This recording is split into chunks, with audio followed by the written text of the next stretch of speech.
주님의 크신 은혜와 사랑이 사랑하는 모든 여러분들과 함께 하시기를 주님의 이름으로 축원합니다. 여러분, 참 성경에는 우리가 이해하기 어렵고 또 알 수 없는 말씀들이 너무나 많이 있습니다. 또 특별히 우리 인간사에 대해서 이렇게 쓰실 때에는 참 이런 거는 안 써 있으면 오히려 더 보기에 좋지 아니했을까, 이런 생각이 드는 그런 말씀도 많이 있습니다. 오늘 특별히 이 창세기 38장이 바로 그와 같은 이야기 중에 하나가 아닌가, 그런 생각이 들어요. 왜냐하면 오늘 말씀에 보니까 그 며느리와 그 시아버지가 동침하게 되는 그런 사건이 나타나게 됩니다. 근데 오늘 말씀은 어떻게 보면 우리가 그냥 일륜지사로만 본다고 한다면 이처럼 추악한 일도 여러분 없지 않겠습니다만은, 그런 이 말씀 속에 보니까 이 말씀 속에는 조금은 다른 메시지를 담고 있습니다. 왜냐하면 유다의 고백이 이 일이 다 드러나게 된 후에 오히려 이 일을 자행하고 기획한 자기 며느리 다말이 오히려 자신보다 옳다고 하는 그런 선포를 하게 됩니다. 여러분, 거기에는 분명한 이유가 있습니다. 오늘 그 이유를 우리가 이 말씀을 통해서 발견하고, 또 하나님께서 사실 여기에까지 치달을 수밖에 없도록 유다의 두 아들들을 하나님께서 치신 사건까지, 그것은 모두가 다 하나님께서 지금 이 말씀을 통해서 무엇이 중요한지를 우리에게 전하고 계시는 것임을 여러분과 발견해야 되는데, 오늘 그래서 이 38장의 말씀을 통해서 우리가 단순한 우리 사람들의 이야기로만 볼 것이 아니라 하나님께서 여기에서 이 유다에게 원하셨을 일들, 또 장차 이루어질 일들을 생각하면서 여러분 오늘 말씀 속에 담겨져 있는 하나님의 메시지를 발견하는 나와 여러분이 되기를 주님의 이름으로 축원합니다. 여러분, 그러면 오늘 말씀 속에 나오는 이 다말이라고 하는 유다의 며느리는 도대체 왜 자기가 이렇게 시아버지의 여러분 그런 씨앗을 얻으려고 이 일을 자행하게 되었나요? 여러분, 과부였던 자신의 그 신분을 숨기고 마치 창녀인 양 여러분 그 유다에게로 찾아가서 여러분 이렇게 거기서 잠자리를 같이 하게 되는 이 다말의 결행에는 여러분 이유가 있었던 것을 봅니다. 첫 번째는 원래 여러분 이 다말은 바로 엘이라고 하는 유다의 장자와 결혼을 하였습니다. 그러나 이 엘은 하나님께서 보시기에 그가 악함으로 하나님께서 치셨다라고 분명하게 기록이 되어 있습니다. 또 두 번째, 이제 그래서 여러분 이때 당시에 율법대로 여러분 계대로 여러분 이 혼례를 치르게 하여서 둘째 오난으로 하여금 여러분 그 씨를 대를 이을 수 있도록 그렇게 하였습니다. 그런데 이 둘째 오난이 이제 이 형수 다말과의 이 잠자리를 통해서 얻는 아이는 자기의 이 계대를 이어갈 수 있는 아이가 아니라 죽은 형 엘의 계대를 이어가는 아이라고 하는 것을 알기 때문에 그렇게 그 임신을 할 수 없도록 일부러 여러분 그 임신할 수 없도록 만든 것을 우리가 봅니다. 그래서 어떻게 되었습니까? 하나님께서 그가 악하게 행하였으므로 그도 치셨다라고 기록이 되어 있습니다. 그리고서는 이제 셋째 셀라에게 이 계대 혼례를 치루어서 이 씨를 이어갈 수 있도록, 그 가문을 이어갈 수 있도록 해야 되는데, 이때 유다가 말하기를 다말에게 자기 집에 돌아가 있으라, 너의 아버지 곁에 돌아가 있으라 하면서 친정으로 돌려보내는 겁니다. 근데 이는 사실은 말로는 셀라가 아직 어리니까 장성할 때까지 기다리라고 하는 이야기였지만, 말씀 우리가 11절 말씀에 이미 읽어본 것처럼 사실은 셀라조차도 셋째조차도 둘째처럼 요절하게 될까 봐서 그것이 두려워서 그저 자기 며느리를 그 친정으로 돌려보냈다라고 기록이 되어져 있어요.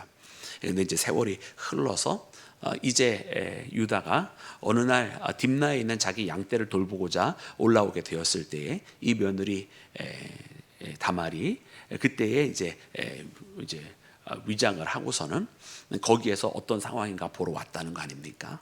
그랬더니 셀라는 이미 장성하여서 충분히 계대 혼례를 치를 수 있는 상황이 되었음에도 불구하고 그것을 이루지 아니하는 것을 보면서 나에게 이 대를 이어가게 할 마음이 없구나라고 하는 것을 깨닫고서는 그래서 위장을 하고 그래서 시아버지였던 유다와 동침을 하게 되는 그런 사건이 벌어진 거예요. 물론 이것은 여러분 결단코 옳은 일이 아닙니다. 여러분 이 나중에 유다가 그는 나보다 옳다고 해서 결단코 다말이 옳은 일을 행하였다라고 하는 뜻으로 우리가 이해해서는 안 됩니다. 다만 유다가 여기서 비교하면서 다말이 며느리가 악행을 행하였으나 그의 악행을 행하였음에도 불구하고 그 악행조차도 나 자신보다는 옳다는 뜻입니다. 그래서 유다는 어떻게 보면 이 악행을 행한 다말보다 더 많은 악행을 저질렀다, 이런 고백을 한 것이에요. 그러면 오늘 우리 본문 속에서 유다는 도대체 어떤 악행을 저질렀는가를 우리가 봐야 하는 것입니다. 오늘 말씀 속에는 사실은 모든 여러분 힌트가 초반부에 다 나와 있어요. 왜냐하면 여러분 아들 엘이 죽을 때에 그 아들 엘의 죽음의 이유가 나와 있잖아요. 여러분 사인이 무엇입니까? 그의 사인은 그가 악을 행하였기 때문에 하나님께서 치셨다는 거예요. 즉 그는 하나님으로부터 징벌을 받았다라는 거잖아요. 두 번째 오난의 사인은 무엇입니까? 그 또한 그 계대 혼례를, 그 씨앗을, 대를 이어줘야만 하는 책무가 있는 사람이었는데, 여러분 이거 우리가 오늘 시대의 가치관으로 보면 안 되고 그때 당시의 가치관으로 봐야 돼요. 그래서 대를 이어줄 책무가 있는 이 둘째 아들 오난이 그 책무를 저버렸으므로 누가 그를 쳤습니까? 하나님께서 그를 치셨다는 거예요. 그러니까 지금 이 모든 관점들은 하나님께서 지금 이 유다로 하여금 계속해서 그 계보를 이어갈 수 있도록 하나님께서 택하셨음에도 불구하고 지금 이 유다의 가문이 그것을 다 저버리고 있는 것을 봅니다. 우리가 나중에 이제 창세기 말미에 보면 거기에서 여러분 이제 어떻게 보면은 아브라함의 하나님, 이삭의 하나님, 야곱의 하나님이 여러분 그것을 쭉 이어가게 하실 때에 여러분 누구에게 그것을 주십니까? 여러분 요셉이 아니거든요. 물론 요셉은 하나님께서 들어 사용하셔서 이제 그의 일가를 다 구원하게 되는 애굽의 총리가 되는 것이지만, 여러분 이 가계의 장자는 여러분 요셉이 이어가는 것이 아니라 바로 유다가 이어가게 됩니다. 그리고 우리가 이것을 유다를 우리가 잊을 수가 없는 것은 나중에 출애굽하는 여정 속에, 그래서 가나안 정착 때에도 가장 큰 역할을 하고 가장 큰 영역을 차지하게 되는 지파가 유다 지파잖아요. 그래서 거인 부족이 있는 여러분 그곳까지도 마다하지 않고 나아가게 되는 여러분 그 갈렙의 지파, 바로 유다 지파입니다. 그리고 이 유다 지파에서 나중에 둘째 왕 다윗 왕이 나오는 것이고, 그리고 이 다윗 왕에서 여러분 바로 그리스도께서 여러분 출생을 하게 되는 거예요. 그래서 이 유다는 어떻게 보면 굉장히, 물론 우리에게 있어서 구세주의 의미는 혈통의 의미는 아닙니다만은, 여러분 우리는 항상 성경이 중의적으로 모든 것을 표현을 하고 있는 것을 보잖아요. 그래서 한쪽에서는 영적인 계보, 그리스도의 계보, 다윗의 계보, 유다의 혈통이라고 하는 것을 우리가 보면서도 또 다른 한편으로는 그 유다의 혈통에 어떻게 보면 이 땅에서의 육신 또한 바라보게 됩니다. 그래서 이 두 가지가 다 지켜지고 있는 것을 여러분 우리가 동시에 보게 되는데, 그 유다의 혈통이 지켜지지 않는 거예요. 그런데 애초에 이 잘못은 여러분 유다의 아들이었던 엘과 오난에게 잘못이 있는 것이 아니라 원천적으로 유다에게 잘못이 있었습니다. 우리 그 말씀을 우리 함께 읽어 보기를 원하는데, 우리 함께 읽을 때에 여러분 우리 2절 말씀을 함께 읽겠습니다. 2절 말씀 우리 다 같이 합독합니다. 시작. 유다가 거기서 가나안 사람 수아라 하는 딸을 보고 그를 데려 동침하니. 아멘, 아멘. 여러분 바로 이 수아라 하는 자의 딸이 유다의 아내였어요. 그리고 거기로부터 이제 엘이 태어나고 오난이 태어나고 이제 셀라가 태어나는 거예요. 근데 여러분 이상하지 않습니까? 여러분 이게 너무 당연하고 자연스럽게 성경에 기록되어 있으니까 그냥 우리가 유다가 가나안 사람 수아의 딸과 결혼해서 아이를 낳았구나 이렇게 쑥 하고 그냥 읽어가 버리는 거예요. 근데 여러분 우리가 생각을 해보면 처음부터 우리가 그의 선조들부터 쭉 읽어와 보자고요. 그러면 어떻게 혼례가 치루어졌었습니까? 여러분 아브라함이 여러분 사라와 만났습니다. 그리고 사라를 통해서 이삭이 태어났습니다. 여러분 이삭에게 그의 아내를 여러분 준비해 주어야 되는데, 여러분 가나안 땅에 와서 하나님께서 이 아브라함의 일가를 그 본토 친척 아비집을 떠나서 갈대와 우르를 떠나서 하란을 떠나서 가나안 땅에 정착하게 됐을 때 여러분 어떻게 했어요? 여러분 아브라함이요 이 가나안 사람 중에서 택하지 아니하였어요. 신실한 종을 데려다가 그 본가르 쪽에 돌아가서 거기에서 며느리 될 사람을 구해오게 한 거잖아요. 그게 바로 리브가지 아니하였습니까? 그래서 태어난 이삭이에요. 그래서 이 이삭이 며느리 리브가를 얻어서 야곱이 태어난 거예요. 근데 이 야곱도 어떻게 했습니까? 나중에 형의 미움을 받아서 도망을 가게 되는데 어머니 리브가의 도움을 받아서 외삼촌 라반의 집으로 돌아가요. 거기에서 레아와 라헬을 만난 거 아니에요? 그러니까 또 가나안 사람 만나지 않았어요. 이 또한 아버지 이삭이 야곱에게 이제 그가 가게 될 때에 가나안 사람 중에 만나지 말라고 했던 그 말이 또 그대로 사실은 또 지켜지게 되는 상황이었던 거예요. 그러면 다 보세요. 아브라함에서 이삭에서 야곱에 이르기까지 가나안 사람과 결혼하지 아니했단 말이에요. 그러니까 나름대로 어떤 혈통을 지키고자 했었던 그때 당시에 그 시대적인 이유, 또 하나님께서 명령하셨던 그 이유가 거기에 다 담겨져 있단 말이죠. 자, 그러면 이제 이 야곱을 하나님께서 이스라엘이라고 바꾸셨어요. 그리고서 이스라엘이라고 명명해 주시고서는 12아들이 나오고서는, 그리고 이 장차 유다를 통해서 어떻게 보면 장자의 계보를 이어가게 하시는 것인데, 여러분, 근데 이 유다가 어떻게 하였다? 가나안에 와서 그들의 아버지, 그의 할아버지, 그의 증조 할아버지까지는 다 가나안 사람과 결혼하지 아니했는데, 유다가 가나안 사람 수아라 하는 자의 딸과 결혼했더라는 거예요. 그러니까 이 유다는 그 혈통을 지키려고 했었던 의지가 있었다는 뜻입니까? 없었다는 뜻입니까? 없었다는 뜻이에요. 그러니까 이 모든 잘못은 누구에서부터 비롯이 되었느냐? 유다로부터 비롯이 된 겁니다. 그리고 그의 아들은 아카였고, 그의 둘째 아들은 그 계보를 이어가려는 그 의지를 아예 의도적으로 피하였고, 그리고 셀라가 이어가게 되는데 유다가 또다시 여기에 개입하여서 자기 셋째 아들도 요절할까 봐 그 아내를, 그 며느리를 자기 친정으로 보내버리고 아예 그 씨를 이어가지 못하게 할 계획을 세웠더라라는 것입니다. 그래서 여러분, 이 말씀을 보면서 다말이 물론 악행을 행하였지만 이는 어떻게 보면 가문의 대를 잇고자 하는 행동이었고, 유다는 근원적으로 그조차도 생각하지 아니하였기로 이 다말의 행위가 차라리 유다의 행위보다 옳다고 하는 그런 고백이 나온 것입니다. 여러분, 이 말씀을 보면서 우리는 이 말씀 속에 담겨져 있는 또 다른 메시지를 발견합니다. 이와 같은 인간사가 벌어졌습니다. 그리고 물론 나중에 여러분, 유다는 자신의 행한 일에 대해서 이제 회개를 하게 됩니다. 여러분, 이 인간사를 놓고서는 여러분, 우리는 그러면 하나님께서 우리에게 주시는 영적인 메시지는 무엇이냐? 물론 한편으로는 여기에서 우리 사람들 가운데 정말 이루어지지 말았어야 될 두 가지 일들, 유다의 잘못과 또 다말의 잘못이 다 있습니다. 근데 우리 이 가운데 주시는 하나님께서 주시는 영적인 메시지는 무엇이냐면, 하나님께서 우리에게 맡겨주신, 또 우리에게만 담당하신 여러분 그 사명의 길이 있습니다. 너는 이와 같은 길을 걸어가라.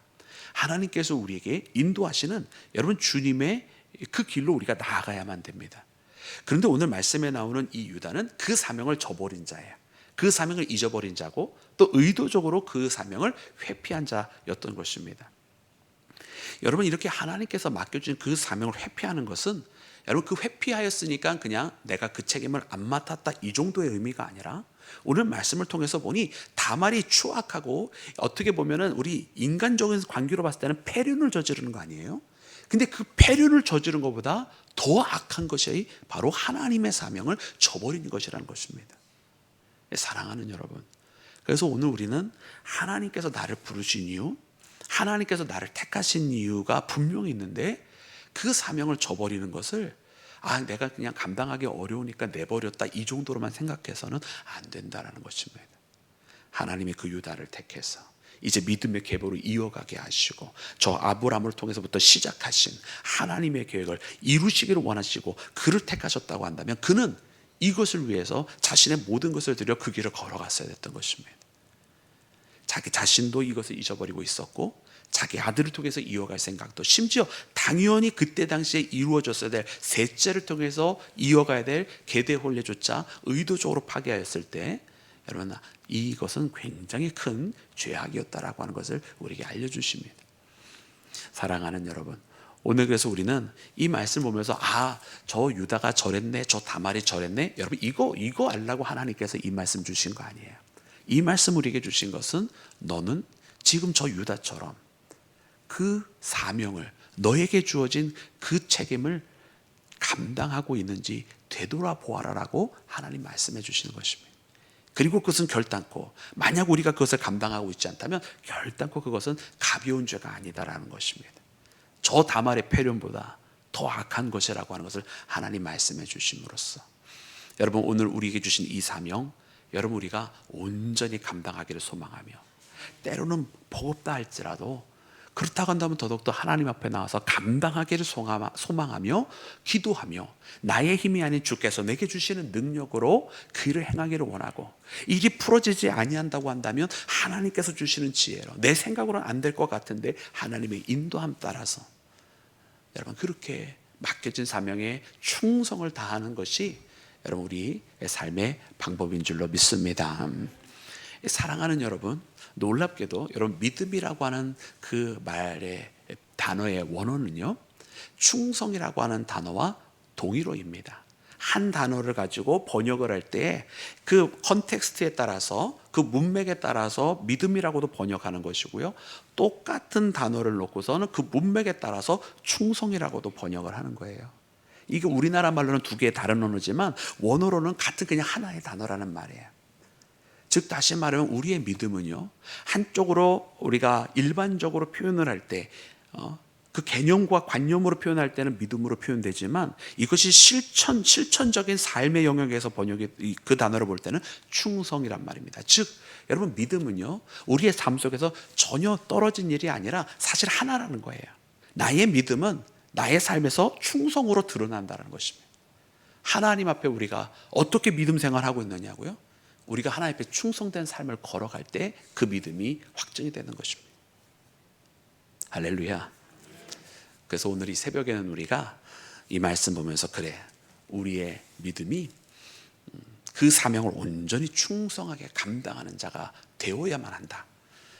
우리가 입술로만 믿습니다 해서 믿음이 아니라 정말로 그리스도를 믿는 것은 예수님께서 내게 해주신 그 사명 그 사명을 제대로 감당할 때 내가 진짜 믿는 자구나 라고 하는 것을 여러분 우리가 발견하는 이 새벽이 되어서 우리가 이 새벽에 함께 깨워서 기도할 때에 오늘 이 시간에는 하나님께서 나를 부르신 이유 하나님께서 내게 맡겨주신 그 사명 여러분 그것을 다시 한번 되새기며 온전히 감당하기를 소망하며 나아가는 여러분 이 하루가 되기를 주의 이름으로 축원합니다.